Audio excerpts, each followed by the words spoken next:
யார் உங்களுக்கு நண்பர்? நீங்கள் நண்பர்களை தேர்ந்தெடுக்கணும்னா உங்களை விட ஞானியாக இருக்கணும். யாரோட நீ பழகுற? பயந்தவர்களோடு பழகிறாயா? அவிசுவாசிகளோடு பழகிறாயா? எப்போதும் பிரச்சனையை பெரிதுபடுத்துகிறவர்களோட பழகி கொண்டிருக்கிறாயா? பேசிக் கொண்டிருக்கிறாயா? உன் ஆவியம் தோய்ந்து போகும். நீ நல்ல ஃப்ரெண்டை தேர்ந்தெடு. இன்றைக்கு கர்த்தர் பேசுகிறார்.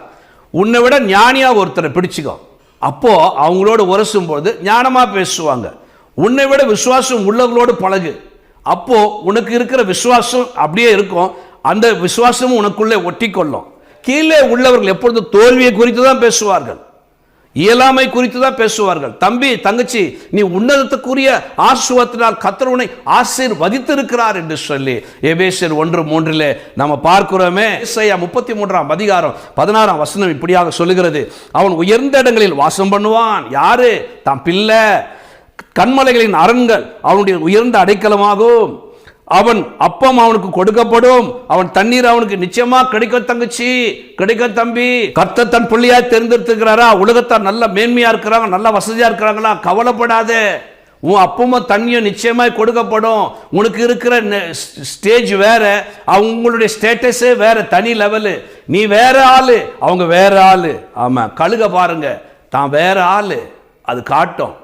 பயங்கரமாக இருக்கும் கருமேகங்கள். சமீபத்தில் நான் ஃப்ளைட்டில் சென்று வரும்போது டைட் பண்ணிக்கோங்க பெல்ட்டு.